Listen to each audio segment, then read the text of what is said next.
Hello, hello, hello. I am back and I'm here with two amazing guests. It's Renee Bird for Hero Group Media and Whoamitalk. And I'm here with Lucia. She is the co-founder of TBTM Studios, and Derrick, who is the founder. They are both based in New York, which is a beautiful city. And I'm so excited to have them on the show today. We've got so much to talk about their venture, what they're up to, life in COVID, actually. I want to find out how they're doing because I think it's really important to know people are well and anything they want to share. So thank you so much for joining us on the show. I'm so excited to have you. Thank you for having us. And I should be clarify, we're actually in Dubai right now. Oh, you're in Dubai? Yeah, we're in Dubai. We just got here a couple months ago. We're from New York and Ghana. She's proper New York bred, but we're living in Dubai now. That's amazing. And what is it like in Dubai? I've been, gosh, that was in 2015, I think. Oh, wow. Just time ago. Yeah. It's blowing up. Things are moving and changing so fast. I grew up partially in the Middle East, and I've been to Dubai when I was a kid and then coming for business as an adult. And I just feel like it's like the crossroads of the world. A lot of things are happening and everything passes through Dubai. Yeah, I've been hearing a lot of things. Everyone's going over there because it's so much. It's incredible, isn't it? It's an innovative city. And I'm going to just circle back, and it's always good to find out your story. So if you could, between you both, share me your story, how you got into the industry that we're going to talk about in more detail. I'd love to share. Yeah. Okay, so I'm Lucia Brawley, co-founder of TBTM Studios and the chief creative officer. And my road here was long and windy. I started out as a ballerina, and then I became an actress. I went to Harvard undergraduate, Yale School of Drama for my MFA in acting, then had the privilege to work with people like Oliver Stone, Viola Davis, Angela Bassett, theater, television, film, New York, LA, Europe, but somehow got swept up in the Obama campaign and organized a group of 2 people that grew to 1,000 people and then 2,000 people volunteering for Obama. And we won for him in our congressional district by the largest margin in the California primary. And through that, got recruited by Arianna Huffington to write for the Huffington Post and then CNN.com. And along the way, met this wonderful fellow and was very inspired by his vision. We shared a lot in common in terms of seeing art and arts education as a tool for social change, especially for young people. And so I decided to bring my background together to help him build movements around great content. Incredible. And Derrick, talk to me. Awesome. So I'm originally from Accra, Ghana, and I was raised there as well as in New York, as well as in the Middle East. And I also went to Harvard as an undergraduate. My career was at the intersection of entertainment and technology, got to work with a number of luminaries in the entertainment space, from, multi-platinum record producers to luminaries like Oprah Winfrey and Steven Spielberg, and also was able to build media assets with major media companies reaching over 300 million households around the world. And at a certain point realized that there needed to be a different relationship between the creators and the consumers.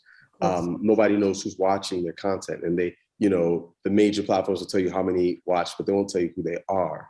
So how could you build a solution that would let me as a creator build a direct, ongoing relationship with my fans and still respect their privacy?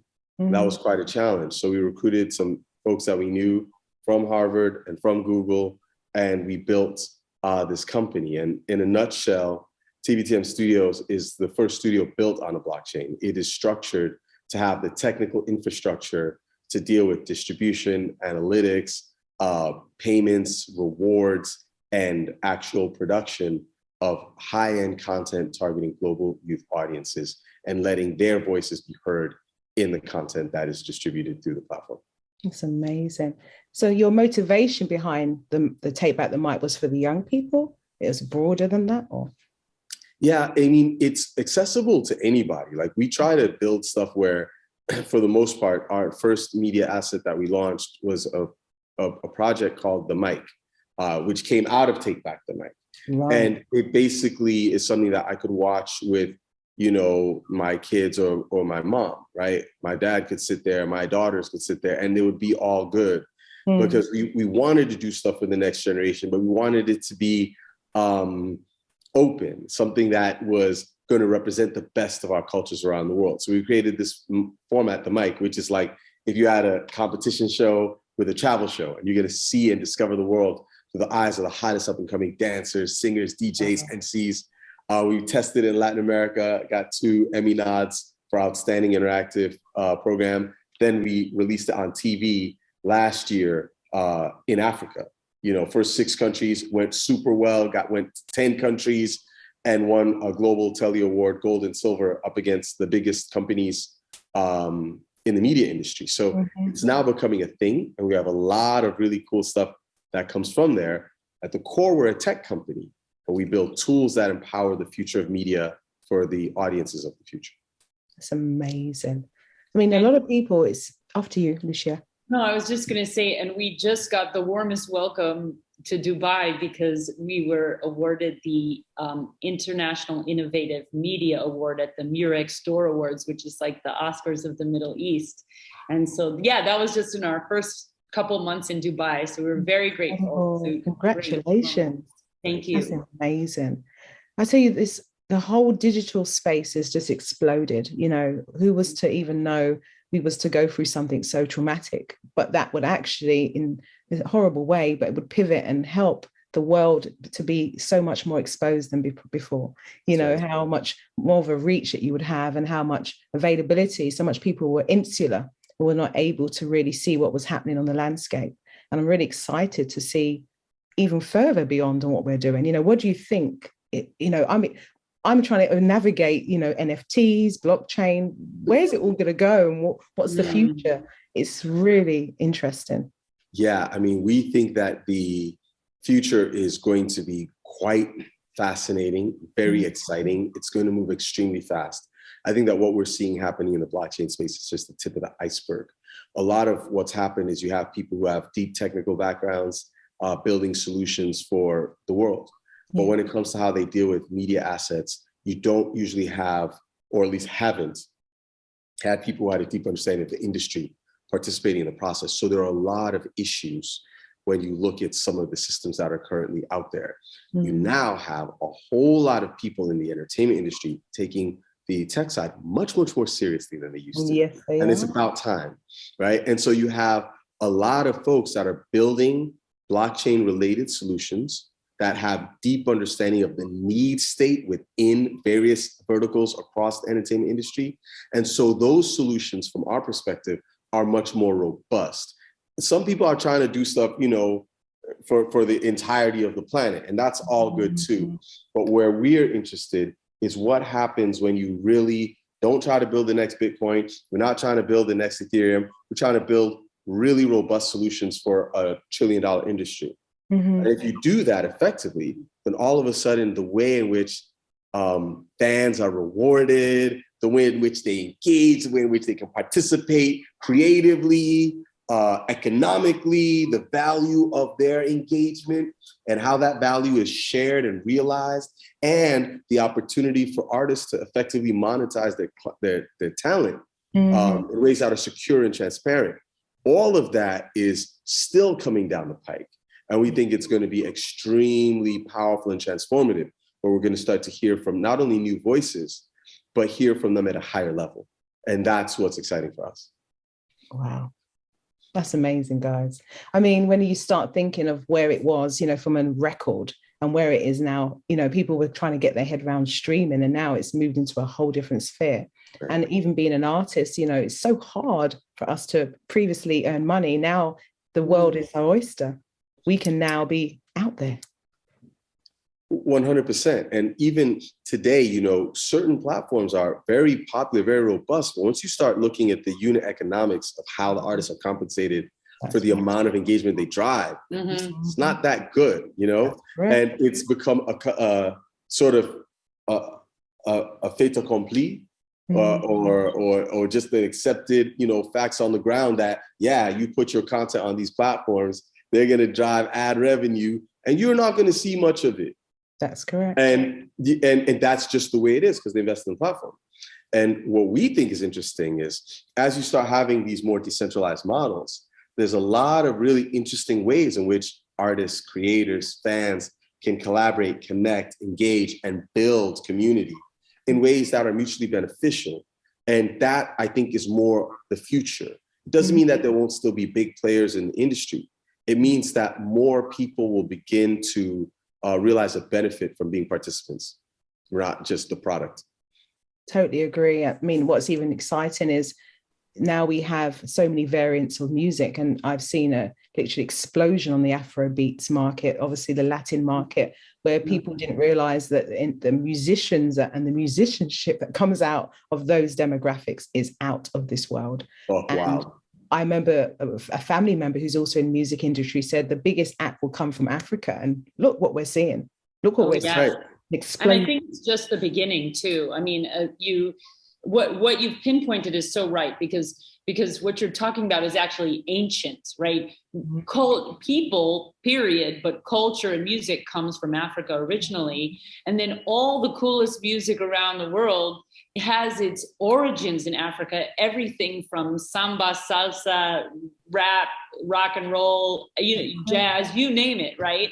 So, but now, like you say, there's this cross-pollination between cultures, right? The Africa has influenced the world, but then hip hop and Latin music are influencing African music, and you see it in Afrobeats. Yeah. And then Afrobeats is typically West African, right? But what we're discovering through the mic, through our show and our platform, is there's so much diverse talent across the continent, and it's crazy what you see, because you see these hip hop heads in Morocco rapping in Arabic and French, and then bringing in an Afrobeat sound in Arabic like you've never heard before, or kids in Tanzania who rap like they come from Brooklyn, and like there's just like so much talent across I mean, you have artists in Rwanda, who can rap and sing, but you just wouldn't believe the talent across the continent, North, South, East, West, and Central Africa. And I can't wait for the world to discover some of those artists too. I totally agree. I think you're right. There has been normally a push on one area of Africa, but Africa is so enriched, isn't it, with talent and the sounds and the different dialects, so the different sounds and how they present. And as you said, that must be really interesting to hear someone sounding like they're from America, and you're like, no, they're not. So it just shows again this amazing. Yeah, and something I would add is, so these kids sound like they're from Brooklyn. She's right.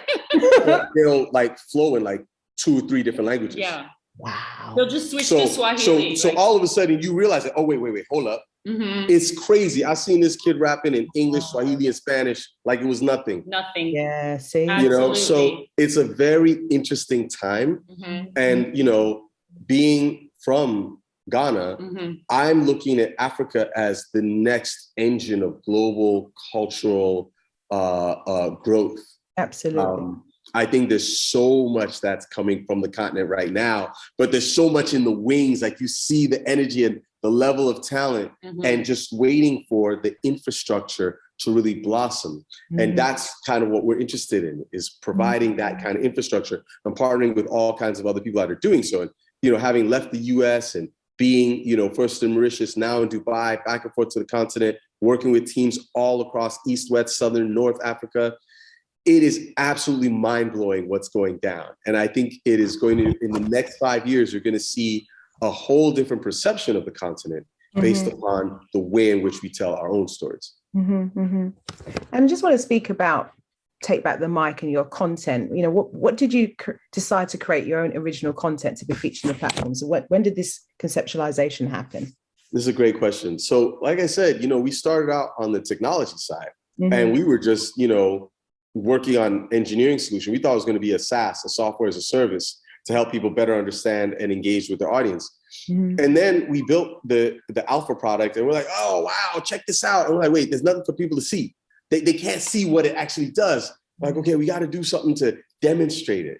And we're like, well, this is a solution that serves the entertainment industry. So why don't we create a show that kind of showcases it? And so we created this little web series And it was all about how do you discover the streets of a city through the eyes of an artist. And the audience will use our platform to cast the show and curate and pick 3 artists to be in the show. And then one of them will represent the country. And we started with Rio, Medellin, and Kingston, right? Brazil, Colombia, and Jamaica. And literally 9 artists, incredibly gifted. And then the audience selected those 9, then selected the top artists from each of the 3 countries. And we sent them to Miami to, you know, kick it on stage in Miami Beach with a Grammy-winning DJ and the whole 9. Yeah. And literally that was just to show like, look, this platform works. It can discover talent. It can draw the audience in. It can reward the audience, create an incentive structure, and help you understand how people are engaging. And then we got an Emmy nomination. We were an Emmy finalist for Outstanding Interactive Program. You know, got beat by Taylor Swift. As you do. You know what I'm saying? You know what I'm saying? Yeah. I trying to shake it off. Shake it off. All right, it's all right though, because you know what? The fact that you've got it, and I'm telling you, the next time is yours. It's yours. Amen. I'm speaking out there. Amen. It's I'm yours. right there with you. Yeah, right? we believe. Well, and it was such a beautiful thing though, because we were like, oh wow, like not only does the tech work, but the content is compelling and engaging. And that's how we started to expand our understanding of what this could be. And then a few years ago, we got into this program that's run by Google for entrepreneurs called Google Demo Day. And they pick like, you know, top like 10 or 11 startups in the Western Hemisphere and run them through this little accelerator program. And they ran us through it. And coming out of it, basically, we realized like through the support of the team at Google that this could be a platform play. And once we started thinking along those lines, everything changed. And it was like, if we're going to do this, then we have to go where we think that platform can have the best chance to succeed and blow up. And that's why we came to Africa. So when we talk about a show like the Mic Africa was to introduce the TBTM platform, which is, you know, out of beta now. It launched in November. And it really showcases a beautiful way, not only to discover the world through the eyes of artists, but also to reward the fans for discovering talent. And it starts with music, but it goes much, much further. And that's what's going to be rolling out over the course of the next year or 2. That's incredible. And Lucia, well, what does it mean when you say the TBTM Studios turns culture into currency? What does that mean? I mean, I think Derrick explained it, but that's our yeah, no, I mean, it's everything he said. And to me, what it means is the people who have historically created culture have often not shared in the profits, right? If you think of the young people of color around the world who create the music, the fashion, the slang, the gestures, you name it, right? Are they the ones who profit from it? No, right? Generally, they are not the ones who profit from setting those trends that are then followed around the world. So basically, the point of our platform is to remunerate those creators and fans who are setting the new trends for their contribution to our larger culture, right? And so that's why we always say we're upgrading them from product to participant in the value chain that they create. You know, we don't steal their ideas and their IP and their data and sell it and enrich ourselves off of them. We invite them into the ecosystem and empower, uplift, promote, and remunerate them with our blockchain solution and things like mobile data rewards and other opportunities like Derrick has mentioned. And that way they are actually getting something for what they contribute. Wow. Yeah, makes so much sense. And so much people in the creative world, you know, they're just, as you said, left in the background, and their talent is in the forefront and they're not given what's required. So what you guys are doing is exactly what's needed, without a shadow of a doubt, you know. Wow. I was just thinking back to how the old days of music, and now we're here, you know, and there was points when you could think, would I ever get the notoriety? Would I ever get the respect, and you guys have put a platform together where you're actually empowering artists, creatives, and it's so important. It's incredible. Thank you. And no, go ahead. I was just going to say, we can see it even in these early days of, building our startup, because it's so, like Derrick said, when we had the Miami finale, seeing the artists and the fans get to go to Miami and have their big moment. But then we have these amazing artists that we've discovered through the platform in the townships of South Africa, or, from Tanzania, or from Mushin in Lagos, Nigeria. And you're just seeing these artists from places that have been overlooked. And they're now, through doing our program, they're getting on billboards in Times Square and getting to be seen by millions of people in Times Square, but around the world, because of course, Times Square is filmed, I don't know how many times a day. Absolutely. So it's really powerful to watch that trajectory. Wow. And they must be overwhelmed, because, people listening have to understand that in some emerging markets, they call it, in Africa, in parts of Latin America, they're in situations which are far less than the Western world. And you see how humbled you are when you see the most basic things we take for granted they don't have. And for them to then be given the opportunity to share their talent to the masses, where they feel they're forgotten, it's incredible. You have no idea what it does to the environment. Am I right, Derrick? Absolutely. And I think, that is real. And on the flip side, what also happens is once you start to see the places where these artists come from, like there's so much flavor, there's so much culture, there's so much vibes. I remember the first season, people were like, yo, I never knew Rwanda was so hot. I'm like, I'm trying to tell y'all, Kigali where it's at. Y'all don't know. I don't know what to tell you. Now you know. If you don't know, now you know. It's like, you know what I'm saying? That's one of the things that's super, super fresh. And I think is very important, is that the continent has not had the right storytelling, because we know about some of the things that are lacking, but we don't know where about some of the resources and the power that's there. And something I say to a lot of my friends is that, we perceive Africa as poor. And Africa is dealing with real issues, but that's because it is arguably the richest place on planet Earth. Yeah. And because of that, it's been exploited for centuries. Yeah. And so now we're coming to a different moment where a whole generation of Africans are like, nah, let's try this a different way. And we're realizing that the greatest resource we have may not be the one you dig up out of the ground, but it's what comes up out of the soul and out of our minds. And it's in cultivating those resources that we start to change the way we see the continent.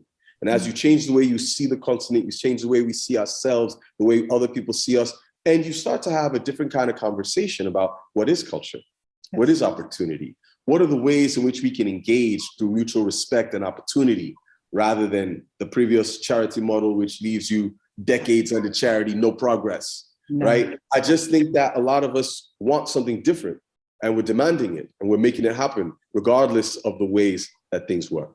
No, I love that. You're right. The visuals that are exploded on the media is not what Africa is. It is abundance. That's right. Actually, more than you can imagine. It's only when you go there and you see and you're like, hold on a second here. So it's important. You're putting out the right stories, and this is what you are doing with Take Back the Mic. You're actually sharing and showing the world. This is, as you said, the colors, the vibrancy of what they come from and what they're presenting, and the musical genres. People will start to really respect the Western music and know the nuances and where it's really come from. Sometimes, I sit with my dad and he's a musician and he's like, yeah, that's such and such from Africa. And I'm like, really, Dad? He can go back in the archives. Yes. Is that right? Yeah.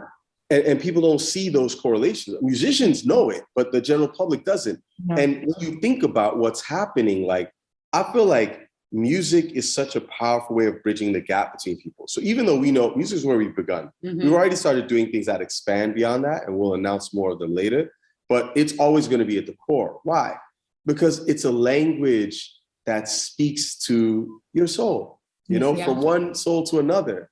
And it is universal, and it's extremely powerful. And it gives you the opportunity to just, imagine the world differently. And I think that the level of creativity that comes from the continent, and when we do things like the Mic Africa, it's not just like singers, it's singers and rappers and dancers and DJs and graffiti artists and painters. I mean, it's incredible. And so once you take that cultural perspective and push it forward with the right presentation, people then perceive themselves and others differently. And that's where things start to get interesting. Yes, and you took the words out of my mouth too, because I was really thinking about that universal aspect and how, you know, also in music, there's often been sort of an Anglo-centric bias, right? And maybe in recent years, we started to get more Spanish music too. Absolutely. Por supuesto. Por supuesto. But what I've really, one of many things I've loved discovering in our show is that, you know, we have artists singing and rapping in Arabic, like I said, in French, in, you know, eventually to be Portuguese, but you also have it in Wolof, Ga, Twi, you know, and Yoruba and Igbo and Swahili and Zulu, you know, the variety of South African languages. And so the funny thing is, you think, oh, well, if I don't understand what they're saying, I'm not going to enjoy it as much. Not true. Once the beat drops and they start doing their thing, you are with them. You don't even care. You know what they're saying, even though you don't know what they're saying. You start learning the language, huh? You start learning that chorus. Absolutely. And what happens is you could tell if somebody's got flow, even if you don't know what they're saying, you can feel it. You know, you the whole vibes, it's like, wow. And so I think that that's going to be really fascinating from our perspective as we continue to grow what we're doing. And, you know, we started in Latin America, then we built for scale in Africa, but we're planning to expand to more places and continue to build these communities across borders. I think you know, I was going to ask you a question about what made you decide to headquarter in business in Africa and Dubai, but I think you've kind of answered that. It's because of exactly the expansion in the digital world and the tech world. Where would you also want to go? I mean, obviously Africa, you're thinking of China, you know? Honestly, I'm thinking about a few different places, but like if I had my druthers, I'm definitely marching into India and holding hands with some amazing creatives to try to discover a new generation of talent there. That's, I think India and Southeast Asia are particularly exciting for us. It's part of the reason why we picked Mauritius and Dubai to set up shop, because we're like, oh, these are great pivot points into those parts of the world. But the next thing that we're going to do is really, you know, plant a seed where we stand. And so when we did the first season, it was in January of last year. It was Ghana, Nigeria, Kenya, Rwanda, South Africa, Mauritius. Then in November, it went so well, we did a second season the same year. So then we added Tanzania, Ethiopia, Senegal, and Morocco.